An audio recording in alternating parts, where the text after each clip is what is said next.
Well, good morning once again. I'm State Representative Darrell Metcalf from the 12th District in Butler County, and welcome to our 9th annual Second Amendment Rally, Second Amendment Action Day.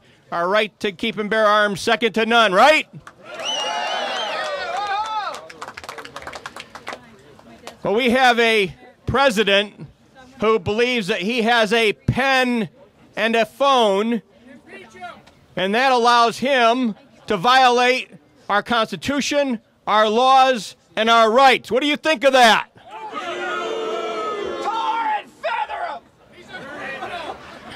We have an Attorney General, Attorney General Holder, who thinks that we should all have to use smart gun technology with a bracelet on our hand to be able to use our firearm.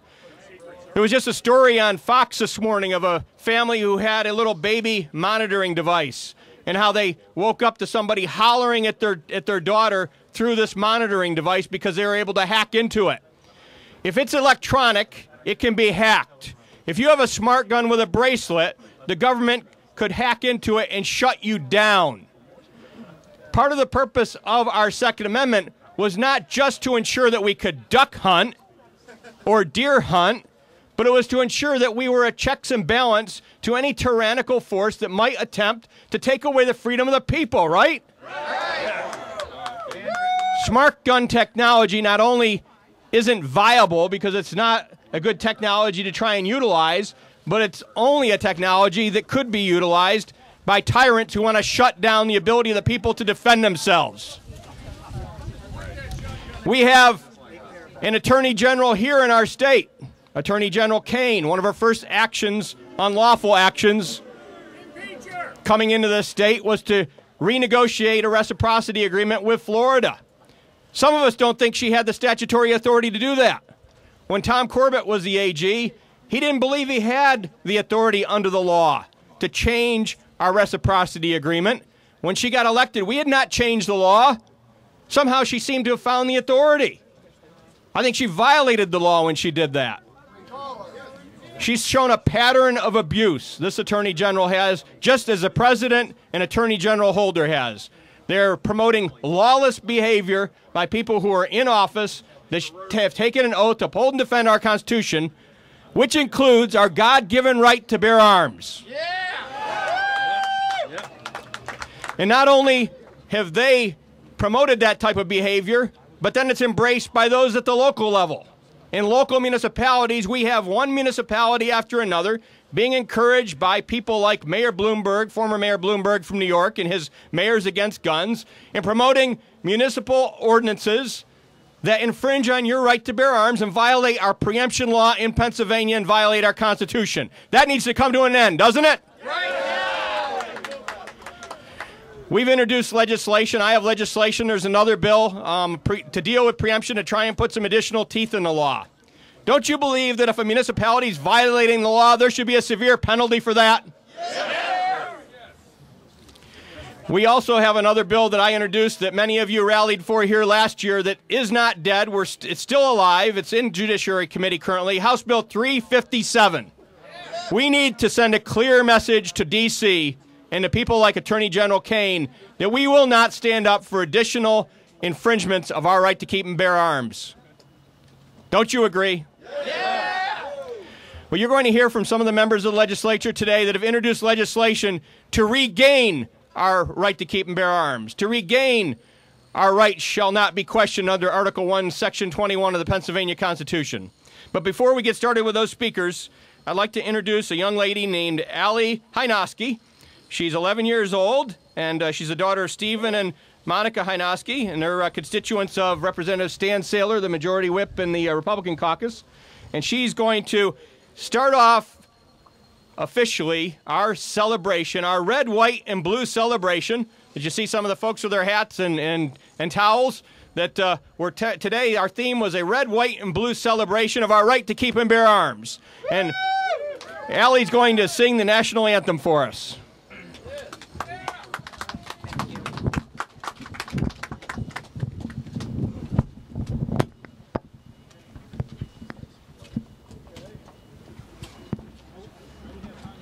you.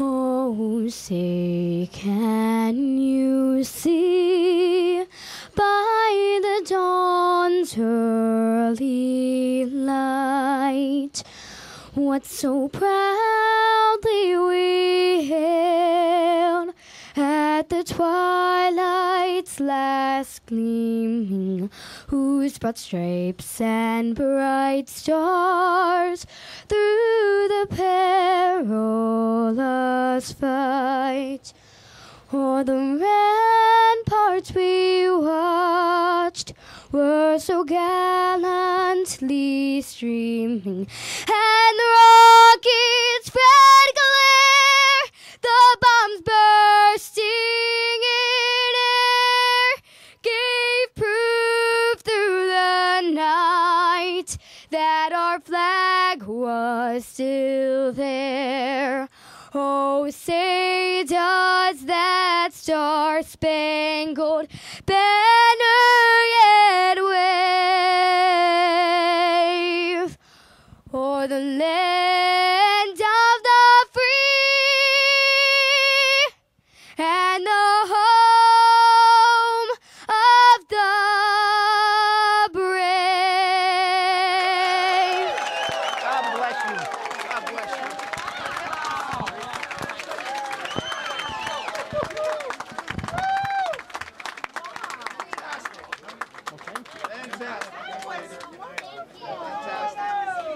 Great job, Allie. Great job. We're going to have to invite you back again. That was what a great addition to our Second Amendment rally today. I'd like to now ask our Representative Rick Saccone to take the microphone. Thank you. Follow that.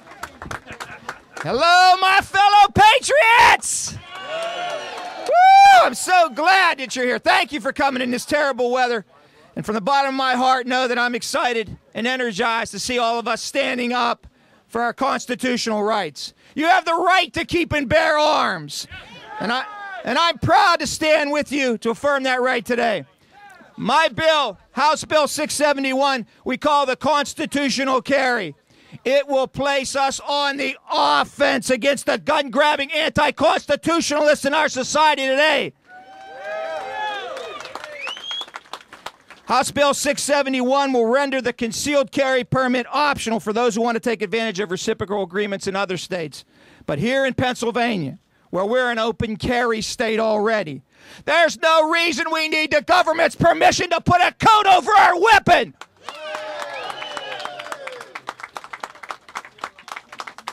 Now, I know you've seen the news and you've seen over down in Georgia, they just passed some of the most pro-gun legislation in the country, they say. Well, there's no reason Pennsylvania should trail any state in the freedom to protect ourselves. So let's make sure that everyone in this building behind me and across this great Commonwealth knows that we are the most pro-gun state in America.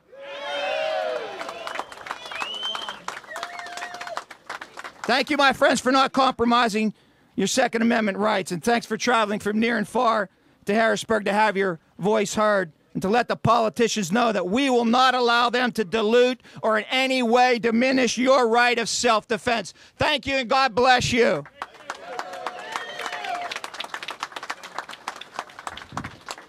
You see a lot of the gentlemen that have the hats on, Second Amendment Action Day, united we stand, and we are united, aren't we? Our next speaker is a man without need of introduction, Mr. Kim Stolfer.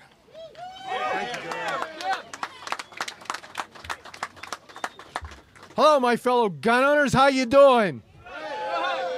Thanks for coming, guys and ladies. A year ago, I was getting a transplant for my liver.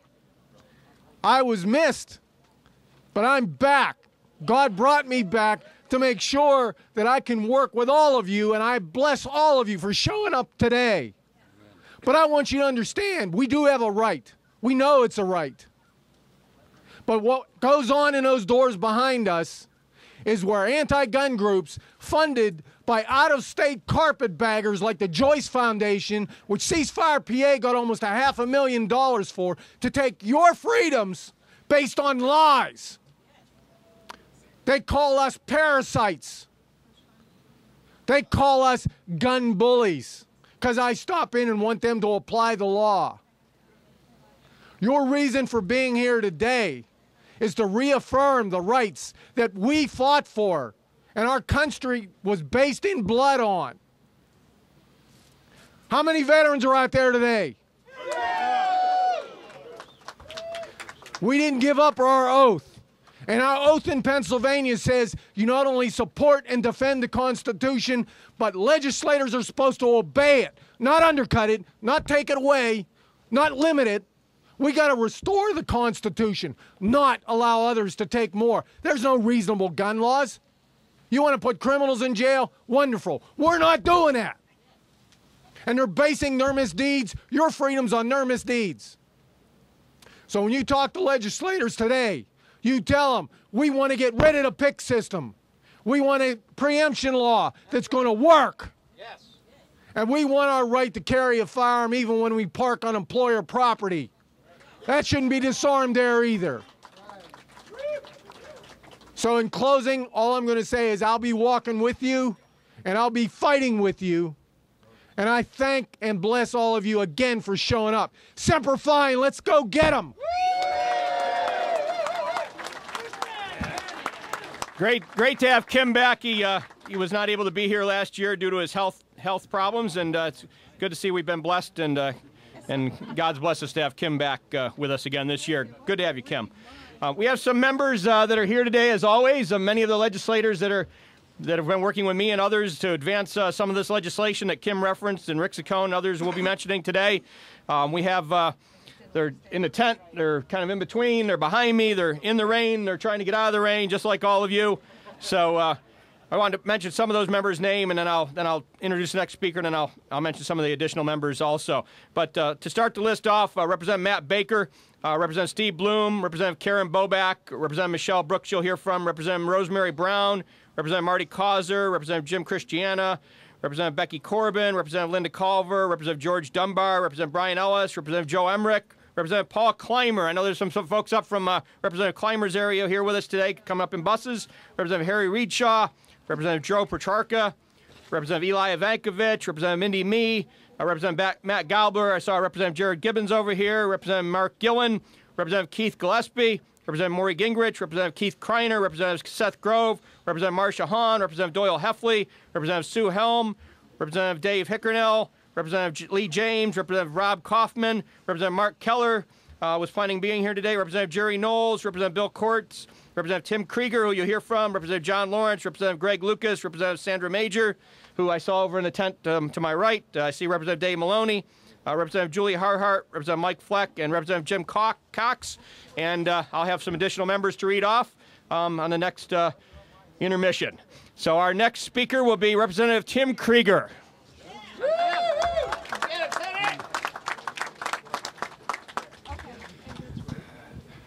I guess after those last two speakers, I don't have to do anything to get you fired up.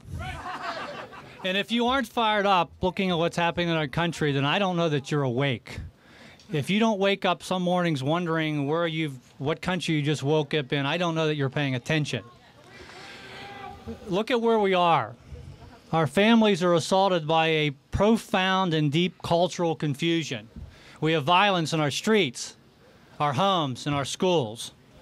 Some think we can eradicate this evil among us by taking away the instrument. They think that the instrument is the evil, and they forget it's not the instrument. The instrument is a tool in the hands of a person who chooses evil. Some of our opponents disagree.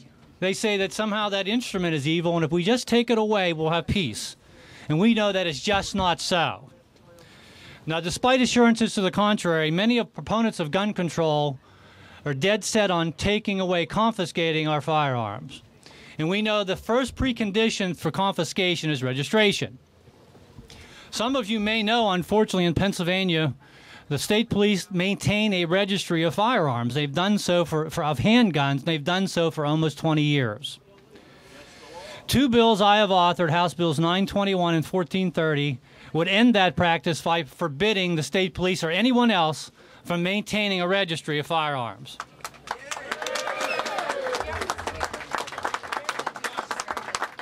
And over the past year, there's been a lot of talk in Harrisburg about universal background checks.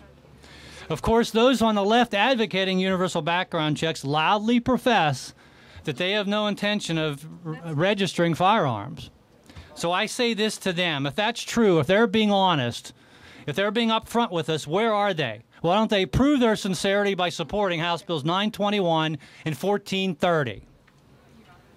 What our opponents can never seem to understand is that gun control will not make us safe. No amount of legislation will protect us because legislation cannot reach the source of the evil, and that evil, in too many instances, is the human heart. So thank you for what you're doing.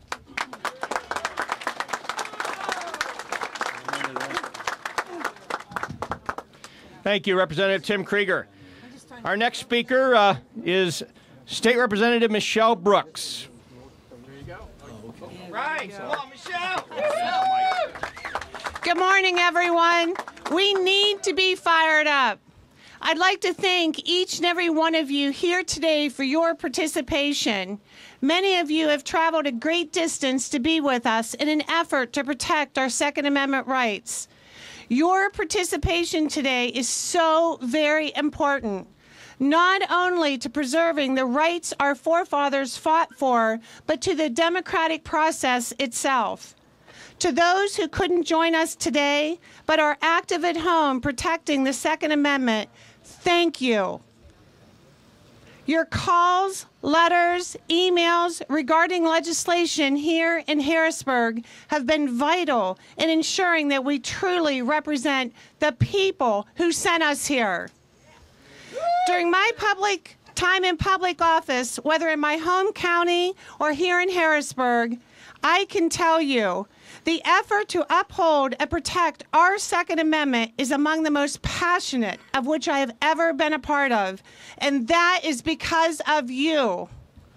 Standing here today, I am reminded of the words of our fourth U.S. President, James Madison, who said, "The right of the people to keep and bear arms shall not be infringed." You see,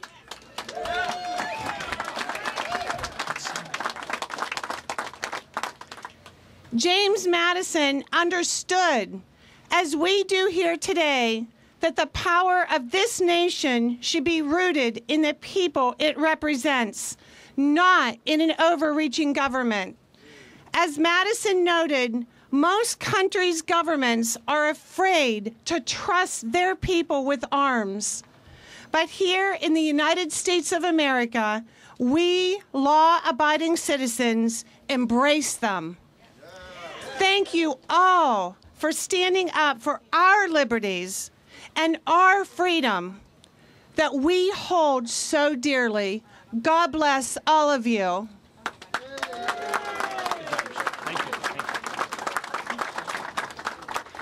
Thank you, Representative Michelle Brooks. Some of the senators that planned on being with us today, Senator John Eichelberger, Senator Chuck McElhaney, Senator Tim Sullivan, Senator Elder Vogel, and Senator Kim Ward. And I know also Senator Scott Hutchinson, and I've seen him back here in the rain under his umbrella.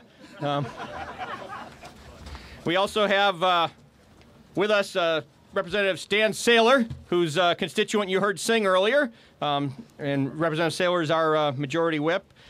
We also have with us today Representative Jim Marshall, Representative Kurt Mazur, Representative John McGinnis, Representative Dave Millard, Representative Rick Marabito, Representative Donna Oberlander, Representative John Payne, Representative Joe Procharka, Representative Tina Pickett, Representative Jeff Pyle, Representative Kathy Rapp, Representative Dave Reed, who's one of our leaders from the Republican Caucus, the Policy Committee, Representative Mike Reese, Representative Brad Roy, Representative Todd Rock, Representative Rick Ciccone you heard from, Representative Tom Sankey, Representative Justin Simmons, Representative Jerry Stern, Representative Dick Stevenson, who's one of our leaders, caucus administrator, and one of our Representative Sandy Majors, I'd mentioned earlier that she's here. She's one of our caucus leaders also, our caucus chair, Representative Rosemary Swanger, Representative Will Tallman, Representative Denlinger, Representative Carl Metzger, Representative Mike Tobash, Representative Jesse Topper, and Representative Ferry was also here. I've mentioned all these representatives and senators, and a lot of meetings going on, people coming and going. That's why you're seeing people coming in and out.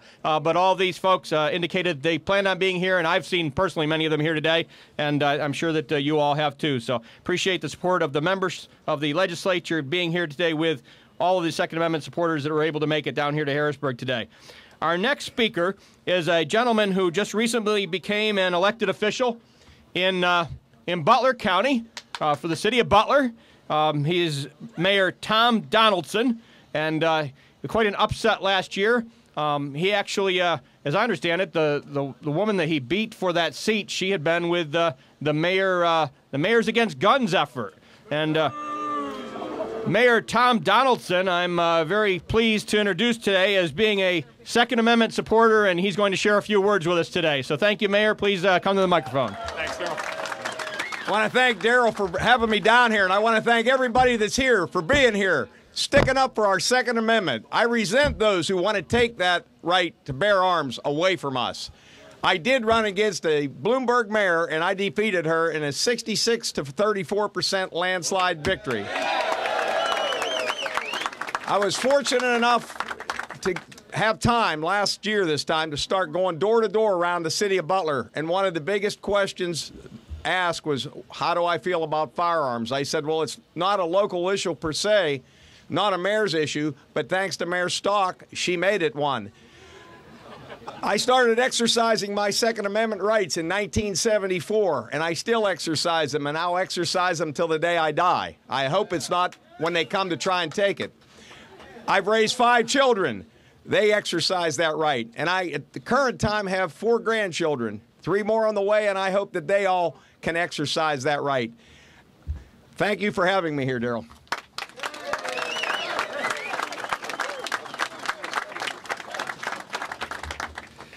Our next speaker is one of my colleagues, State Representative Matt Gobler. Matt? Thank you very much. How you doing this rainy day? How excited are you about defending your rights? That's what I like to hear. Thank you so much. Thank you so much for coming out and spending a day in the rain. You know there are no more effective lobbyists in Harrisburg than the citizens who are willing to travel across the state, who are willing to subject themselves to this kind of weather because you care about your rights and you're going to do something about it. Thank you very much. I'm State Representative Matt Gobler. I represent the 75th District in Elk and Clearfield counties, and I want to share with you one thought. Thank goodness. Thank goodness this is Pennsylvania. I'm proud to be a Pennsylvanian. Thank goodness we don't have the problems that are being faced by the citizens in New York State whose legislature and whose state government have decided that their rights don't matter. But that doesn't mean that we get to rest on our laurels. That doesn't mean that we get to sit here and just say, thank goodness. We need to push back. We need to always be looking to push back, and that's why I've introduced House Bill 475, the Firearms Freedom Act. We, as a state, have the right to determine our own laws in this state. We have the right to hold the federal government accountable for the Constitution that sets their rights.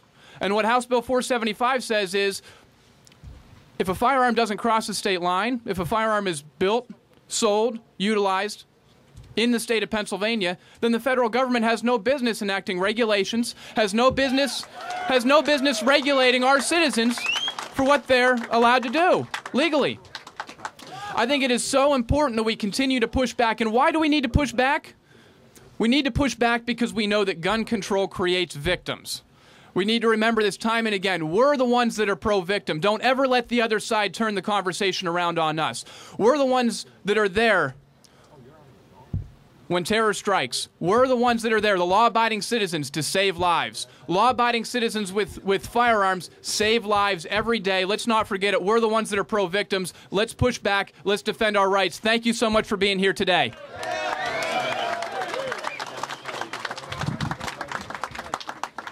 Thank you, Representative Gobler. Our next speaker, we invited after I saw him on Fox last year. He was being interviewed on Fox. It's probably on Fox and Friends when I catch most of it in the morning while I'm on the treadmill and such. But his name is Joe Junguza, and Joe is a veteran. Joe is currently serving in the Army Reserve as a lieutenant colonel. Joe is a small business owner. So we are very thankful that Joe was able to take time out of his schedule today, because I know for small business folks and some of you that are here today, when you take time out of your schedule, you're giving up money. And that's a hard thing to do many times. You don't get those vacation days when you're a small business owner. So we appreciate all the small business owners that are here today, and especially Joe for taking time out of his schedule to come up here from Montgomery County and share with us his thoughts related to the Second Amendment. So thank you for being with us, Joe, and we'll look forward to hearing your words, sir.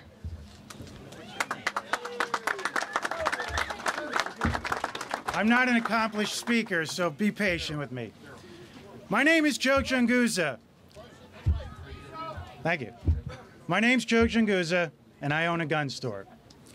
3 years ago, my partners and I had a dream to open a business founded on the principle of integrity and rooted in the freedoms established in our Constitution. There were those who wanted to put a stop to that dream. There were those who tried to put a stop to that dream. But I did not travel halfway across the world to fight for freedom, only to come home and see my own denied. So I came here today to thank you. When I travel in uniform, people stop me and they thank me for my service. 5 minutes ago, someone did the same thing. They shake my hand, they buy me a cup of coffee. But nobody thanks you for what you do. Well, today, I want to thank you for your service. I want to shake your hand. I want to thank you for the stand that you make here today, the stand that you make every day. At West Point, we have a saying: it is always better to do the harder right over the easier wrong. I can find no better example of that principle than the people standing before me today. When you should be venerated, you are vilified. You are maligned and mischaracterized. But you stand up anyway.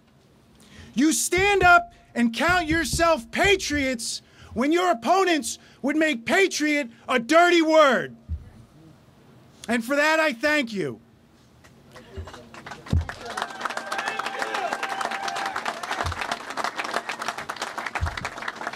But the fight is not over. For over a year, we tried to open Modern Tactical, but landlords would not return our phone calls. After the shootings in Colorado and Connecticut, they would not rent to us for who we are and what we represent.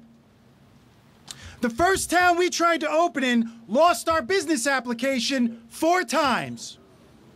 Even today, online retailers block us from selling on their sites. Search engines relegate us to second-class status. But it is their right. It is a right that I fought for. No, this battle must be fought not in the courts, but in the minds of the public. It is a battle of perception. In many ways, this fight is tougher.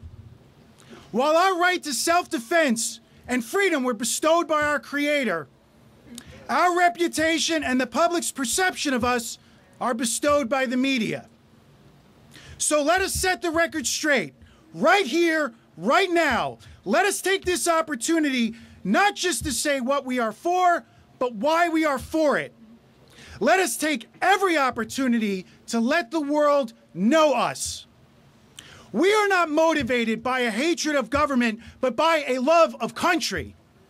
We are not the purveyors of violence, but the shield against it. We are not the wolf. We are the sheepdog. I get people in my store every day who open carry. I ask every one of them why they do it. I've heard a myriad of answers. But one answer that sticks out most in my mind is a young man who said he opened carries for one reason and one reason only: to educate people on their rights. He takes every opportunity to answer their questions and put an articulate and reasoned face to the rabid maniacs that we are portrayed to be. So the next time someone asks you a question about the Second Amendment, try telling them this. We do not attend gun rallies. We attend rallies for freedom. We do not carry a gun to spread fear, but to secure safety. We do not own a gun to intimidate, but to protect from intimidation. And we do this not just for ourselves, but for you as well. And maybe, just maybe, they'll thank you for it. God bless you, and God bless the United States of America.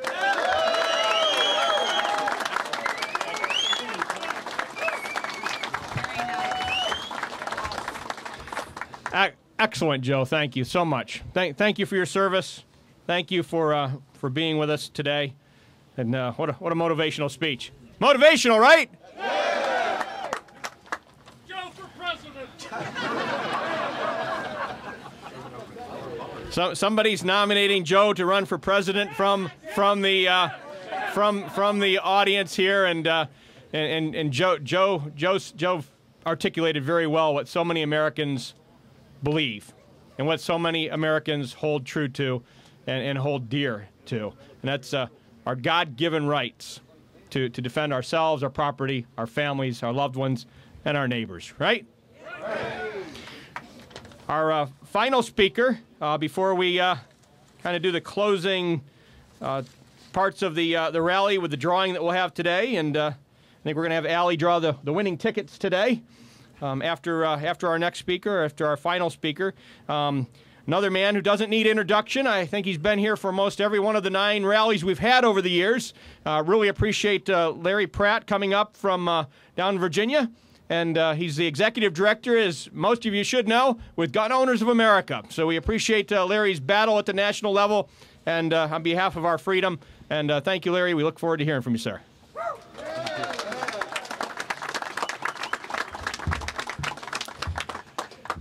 It's very impressive to see so many people here in the rain. That ought to tell some of the wobblies inside just how intense this issue is held, intensely is held. You know, the Brits in the 18th century were hostile to our gun ownership. They banned the importation of ball and powder. And they're still trying to disarm us. They don't have King George to try it anymore, but they did send over this guy called Piers Morgan, who also needs no introduction. And it's, according to my friend Piers, it's you who cost him his job. Well done, fellow gun owners. You know, he was just incensed with the notion that we have our Second Amendment in order to control the government, to keep tyranny at bay. And that didn't sit well with him, and he became rather abusive, I would say. But, you know, the Bible tells us that that which is intended for evil, God uses for good. And that's exactly what happened when Piers Morgan misbehaved himself so much the time that I first was on his show. Our server crashed 3 times in the next day and a half. We had so many folks sign up to get our email alerts at gunowners.org that when the gun battle really came to a head following Newtown, because this was right after Newtown that I was on a show, we were able to put out an email alert. We were concerned that we hadn't heard from the NRA, that they weren't in this fight. It didn't seem to us. We couldn't see any sign. So we put out an alert saying, if you are a member of the NRA, please call this guy at this number and ask him to urge them to take a public position against the Toomey Manchin bill. Toomey is another place you can boo if you'd like. Thank you. I didn't want to run his name by so quickly. You didn't have time to respond. Well, the Toomey Manchin bill met its demise following that email. When we put that email alert out, the NRA all of a sudden said, we're about a week later, we're against it. We're going to score it as an anti-gun vote. Then, to our surprise, Senator Manchin said, "You guys have betrayed me. This is a 180. We were working together for this." The expansion of the background check. Well, it was, after all, the Piers Morgan Memorial email list that helped defeat that in a very major way. And so, Piers Morgan, I salute you.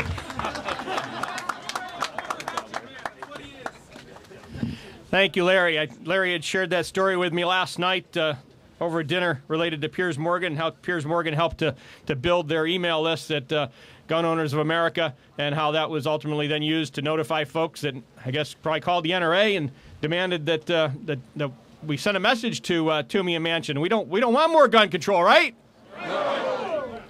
Well, we also were joined today by Representative Chris Sonata, Representative Fred Keller, Representative Nick Kotick, and Senator Tim Sullivan, who I'd mentioned earlier. But I saw Tim right behind me here a little while earlier. As we've been waiting in the rain here today, once we conclude the rally, as many of you know, a lot of you will be dividing up to teams with your team leaders, heading into the Capitol and working the halls, talking to legislators, educating them on the legislation you'd like to see advanced, on why you want them to defend your God-given right to protect yourself and your families and our country, right? So we have a drawing that's going to occur first before we conclude here, and who has the drawing materials? We will have the drawing as long as the individual can get here quickly, because the rain is picking up, and I'm sure folks don't want to stand in the rain any longer than we need to. Okay. We had, related to the Toomey Manchin background checks, what many of you might not know is over 70 of my colleagues, Republican colleagues in the House that I talked to, over 70 of them, and some of the Democrat colleagues would have signed on, but was getting a letter together. It was all Republicans that signed with me. Over 70 sent a letter to Senator Toomey and Senator Casey back before they announced the Manchin deal, before Toomey announced it, demanding that he protect our Second Amendment rights, demanding that they defend our Second Amendment rights, abide by their oath of office that Joe Janguza took as a lieutenant colonel to swear and uphold and defend our Constitution, that I took as a veteran in the United States Army, that all of our veterans here, veterans, can you raise your hands? Thank you for your service. But we all took an oath to uphold and defend the Constitution. And all of us that are in office take a very similar oath to uphold and defend the Constitution. When you're a state elected official, you swear to uphold and defend the federal Constitution, our U.S. Constitution, and our state Constitution. And for me as a veteran, that's not an oath that had a limit on it. That wasn't over when I finished my service, my time of service. That's not over when I finish my work in the legislature, my service there. I think that's a lifetime oath. And for all of you that may not have had an opportunity to take it because you haven't been in the military, you haven't been in office, I encourage you as American patriots to embrace that oath. Embrace that concept of defending your Constitution. Don't you agree? Do we have the drawing materials? Well, we're going to make the drawing at some other point, and the winners will be contacted. But we appreciate everybody being with us today. Everyone have a great day. Thanks for being here. Keep up the fight, because it don't end today. Today's another beginning. Let's go fight. Have a great day.